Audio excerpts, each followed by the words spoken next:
नाम धर्म है और आप देख रहे हैं कैथल पब्लिक टीवी। इस वक्त हम मौजूद हैं सैनी महाकुंभ के अंदर, जींद के अंदर, और मेरे पीछे की तरफ आप देख सकते हैं कि यहाँ पर आप देखते हैं सैनी महाकुंभ चल रहा है तस्वीरों के माध्यम से।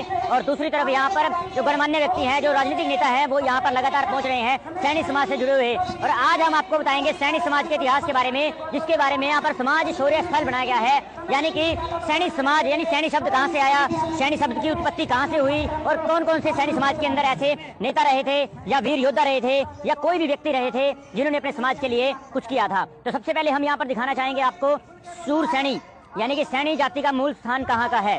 तो आपको बताने जाएंगे, when Muhammad of Ghazi invaded India, the ancestor of the Sainis come into these parts and finding the land of suitable for culture settled down here and went not back to their home।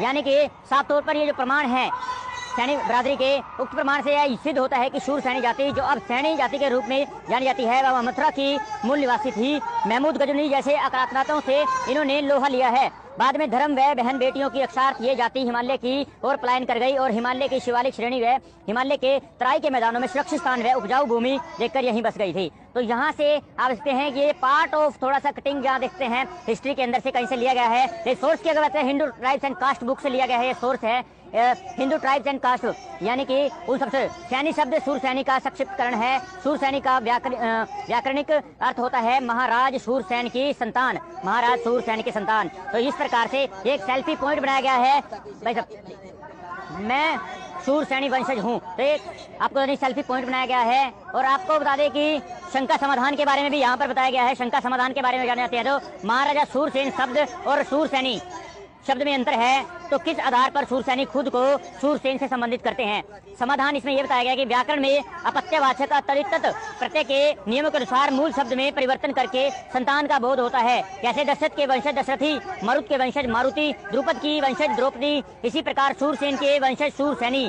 अतः सूरसैनी शब्द में परिवर्तन करके सूरसेन के वंशजों को सूरसैनी कहा जाने लगा, जो आगे चलकर संक्षिप्तकरणी द्वारा शूर सैनी से सैनी बना था। तो आपको बताना चाहेंगे कि अब अंदर चलते हैं, जहां पर हम बताना चाहेंगे समाज शौर्य स्थल। इसके अंदर सैनी समाज द्वारा संकलन किया गया अपने समाज से रिलेटेड इतिहास है, उन व्यक्तियों से, उन महान आत्माओं से, उन व्यक्तियों से जिन्होंने अपने समय के अंदर, जिस भी काल के अंदर, चाहे वो मध्यकाल की बात हो, प्राचीन काल की बात हो या मॉडर्न हिस्ट्री की बात हो, उसके अंदर सैनी समाज के व्यक्तियों द्वारा कुछ न कुछ महान जो कार्य किए गए हैं। तो यहाँ बताएं कि तैमूर लंग को हरिद्वार पर आक्रमण करने से रोकने के लिए बनी सर्वखा पंचायत के लिए उप सेनापति थे वीर भोंदू सैनी। वीर भोंदू सैनी जिस तैमूर की क्रूरता से दिल्ली का सुल्तान तक कांप गया था, उस बराबर तैमूर लंग के नाक में नकेल सर्वखा पंचायत की सेना के वीरों ने डाले थे। उस सेना के उप सेनापति वीर योद्धा भोंदू सैनी थे। यह युद्ध ज्वालापुर के पथरी क्षेत्र में हुआ था। वहीं अगर भोंदू सैनी की बात करें तो उप सेनापति बनाया गया था। मार्च 1926 में तैमूर लंग ने 12,000 घुड़सवारों की फौज लेकर भारत पर तूफानी आक्रमण किया था। तैमूर के सार्वजनिक कत्लेआम, लूट खसोट और सर्वनाशी आक्रमणों से तमाम भारत थर थर कांप उठा था। तब ऐसे जो योद्धा पैदा हुए वीर योद्धा भोंदू सैनी जी।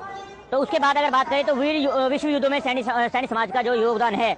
गुरमुख सैनी की अगर बात करें, ये देखिए प्रथम विश्व युद्ध के अंदर गुरमुख सिख सैनी रहे हैं, और द्वितीय विश्व युद्ध के अंदर आपको बता दें कि महंगा सिंह सैनी, महंगा सिंह, यानी सैकड़ों योद्धा ऐसे हैं जो गुमनामी के अंधेरे में खो गए हैं, और ऐसे योद्धा भी हैं जो सैनी बिरादरी से थे पर उपनाम नहीं लगाते थे। इस कारण उनके बारे में असमंजस की स्थिति बनी हुई है। चलिए अंदर चलते हैं, और आज जहाँ सैनी महाकुंभ के अंदर पहुंचे हैं, तो इस दीवार के पीछे, ये जो दीवार बनाई गई है, इस महान समाज के बीच में हम जब आए हैं, तो यहाँ पर हम आपको बताना चाहेंगे कि जो अलग अलग संकलन यहाँ इन लोगों ने के द्वारा जो किया गया है सैनी समाज के द्वारा, शहीद हरनाम सिंह सैनी का नाम जो लिखा गया है, और हरनाम सिंह सैनी कहाँ पर किस युद्ध के अंदर रहे, किस कार्यकाल के अंदर रहे, ये हम देख लेते हैं। हरनाम सिंह सैनी उल्लेखनीय भारतीय क्रांतिकारी रहे हैं।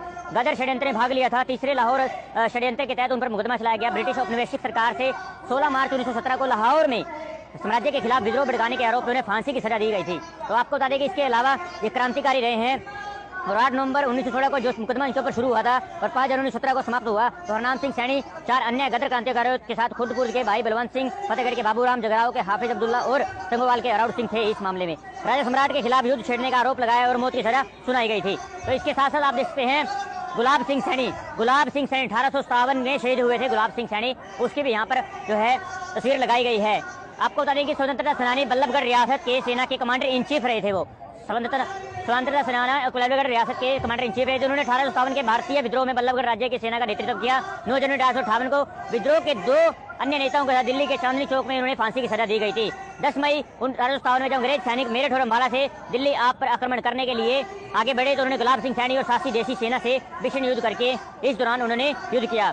नानू सिंह सैनी की भी यहाँ पर फोटो लगाई है। यानी कि हर क्रांतिकारी है या कोई भी महान व्यक्ति है, अब धीरे धीरे पता लगा है कि वो सैनी समाज से हैं और उनके नाम के पीछे आपको बता दें कि सैनी शब्द है।